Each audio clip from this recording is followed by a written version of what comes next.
The Total War franchise has long been one of my favorites ever since I picked up the first Rome at Scholastic Book Fair way back in the day. Now there's a couple of reasons for this. The first is that I'm a big old nerd for history, so any series that was centered around depicting warfare through the ages was just always going to appeal to me. Plus, engaging in the large, epic battles these games provide is pretty much the video game equivalent of playing with your army men as a kid, and the open-ended nature of these games allows for all sorts of emergent storytelling, which I'm a pretty big fan of if you can't tell by my content.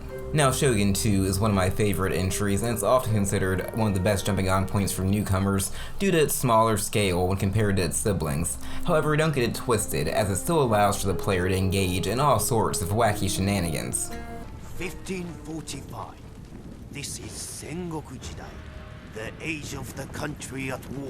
I decided to go with the Shikoku clan for this playthrough. Now they do have a few drawbacks, as their daimyo Konichika is already pretty old, and he's only got one son and potential heir at the start of the game, but this is offset by the fact that they begin on the island of Shikoku, which is pretty easy to defend if you can establish control of it, and that's exactly what I intend to do. But before we could begin, there was the small matter of a local rebellion in Tosa that needed to be dealt with.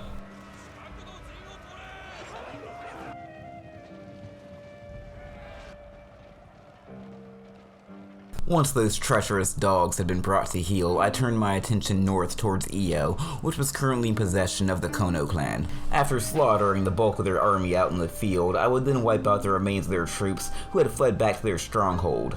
Now, some people might claim that my tactics here lacked honor, but considering that I didn't have to pay to repair the walls after, I'd say I was just being economical.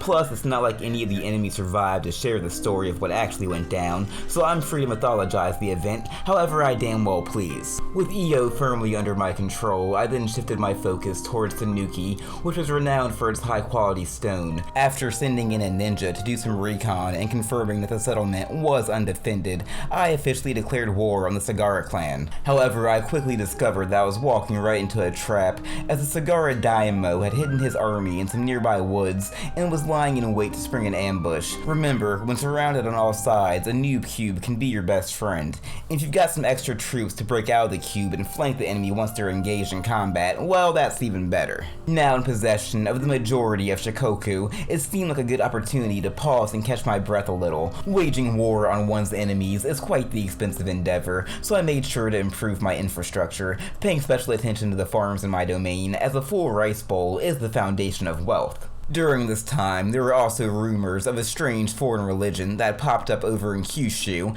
and sure enough, non-bomb would soon arrive at our trading ports, bringing with them the gift of guns. I imagine my daimyo Konichika was pretty eager to see how these bad boys would do in live combat, so I began to build up a navy to aid in my schemes against the Miyoshi. Once preparations were complete, I declared war in the spring of 1550 and launched a naval invasion on the island of Awaji, which is caught completely off guard. The Miyoshi forces would then make their stand just outside the settlement of Awa, and Konichika would finally get the chance to see his new toys in action, and they would not disappoint.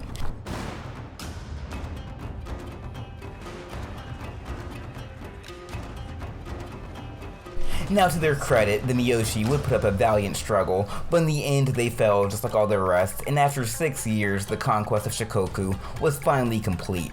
With the local political situation finally stabilized, it seemed wise to establish trade and foster friendly relations with some of my fellow clans. I'd also build a non-bond port to allow for the importation of more of those sweet matchlocks. Of course, guns weren't the only thing the non-bond had to share, as they would quickly begin spreading the word of the Lord, and it didn't take long before Konichika would convert and adopt Christianity as the official religion of the Shikoku clan. Heathens who cling to the old ways will be compelled by the power of Christ to kneel before God. Now, was this newfound and sudden love of Jesus genuine?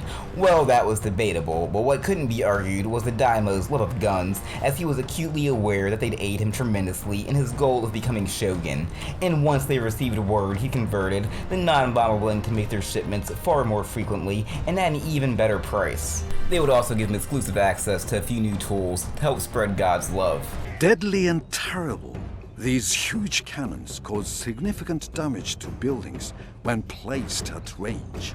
Embracing Christianity would lead to a few lean years for the clan. As you can imagine, most people weren't exactly thrilled about abandoning their traditions at the drop of a hat, so a good amount of money was spent building temples and hiring priests to convert my citizens, and I was also forced to keep a small garrison in all of my settlements to maintain order while the public was re-educated. Slowly though, Christianity began to take root, and once the majority of the populace had been converted, I began to seek to establish a foothold on the mainland, and the nearby territories held by the feeble Hatakeyama clan seemed like the ideal target. Now, while I could have just proceeded with a direct assault, it's important to remember that deception is one of the deadliest weapons in a warrior's arsenal, so instead of just bum rushing the bastards, I sent one of my priests to help enlighten the population as it were, and once they'd realized they'd been fed a steady diet of Buddha's lies, the people rose up in revolt. As expected, the Hatakeyama would send in its army to squash this rebellion, and as soon as they did, I declared war and moved my army into the territory they left undefended. I wasted little time claiming the town of Setsu in the name of the Chosokubi, then sent my army to take up a defensive position on a nearby bridge, before inciting another revolt in Kawashi in order to bait the Hatakeyama into an attack. It's also worth pointing out that in the lead up to all this, Kanichika's son Motochika came of age, so I decided to give him the chance to prove himself by leading this assault, and it quickly became apparent that he picked up a few things about the potential of guns from his father, although to his credit, he would also display a few innovative strategies of his own design, using the new cannons the clan had acquired. After routing the Hatakeyama's army, I gave them the opportunity to pursue peace, but they basically spit in my face and told me to fuck off, and not in the fun way. Since they were obviously in need of a little more convincing and had their main army stationed nearby in Fujimara, I laid siege to it and assaulted the settlement head on, and this is when the true value of the cannons revealed themselves. While the rest of the clans might have been willing to stick with tradition, the Chosokubi were intent on bringing Japan into the modern age by any means necessary. And I should note that while this was going down, the Shimazu asked me to turn to my old friends the Kakawa, and since it looked like they had the whole situation under control, I went ahead and accepted for some easy brownie points. Anyway, after taking control of Fujimara and laying siege to their last settlement in the area, the Hatakeyama were finally willing to accept my terms for peace. Now, I'll admit, at first I thought I'd overextended and that I would have to give up some of my newly acquired holdings, but thankfully my priests had significantly improved their skills and were able to convert these new settlements much more efficiently, and once the dust had settled, Kenichika knew that his ultimate goal was within his grasp. However, he would never get to see his dream of a Japan unified under the Chosokubi realized, as he would shed his mortal coil, meaning that the hopes for the future of the clan now fell on the shoulders of the young Motochika. He would prove to be every bit as ambitious as his predecessor. After burying his father, Motochika wasted little time beginning preparations for the eventual invasion of Kyoto. The first part of the plan was a familiar one, and that was to use his missionaries to incite some more revolts. Not only would this cause chaos and destabilize the economies of his neighbors, but it also allowed him to slide in and claim any rebel holdings without having to declare war on any of his fellow clans. And by utilizing this strategy, he was able to lock in a stranglehold around Kyoto's southern border. The Ashikaga shogunate finally realizes that I'm plotting against it, but just when all-out war seems all but inevitable, I catch quite the lucky break as the Shimazu declares war on them first, momentarily getting the heat off me. Once again, the Shimazu asked me to aid them in their war effort, but this time I declined, preferring to lurk in the shadows while the two of them fight it out, and then swoop in after and clean up the scraps, and that's sorta how it plays out. The Shimazu do launch an invasion which is repelled, allowing me to move in after for the kill. Still, even after being somewhat weakened from their last battle, the Ashikaga refused to go down quietly.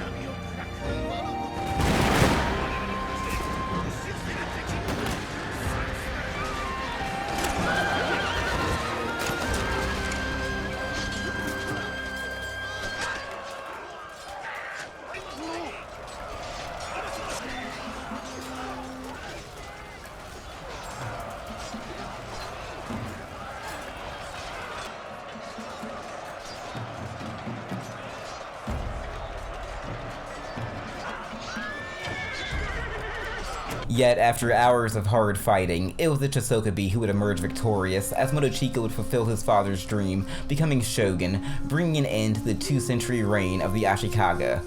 Of course, not everybody agreed with the new status quo, and it didn't take long for the Takeda to rebel against their new benevolent rulers, but that's another story for another time. Hey everybody, Dusty here. I hope you enjoyed this video, and if you did, then make sure to let me know down in the comments. Like I said earlier, I'm a big fan of these games, and I love to do more stuff like this. Also, consider subscribing to the channel, that way you're kept up to date with all my latest content. Or don't let me tell you how to live your life. Anyway, as always, thanks for watching, I'm out.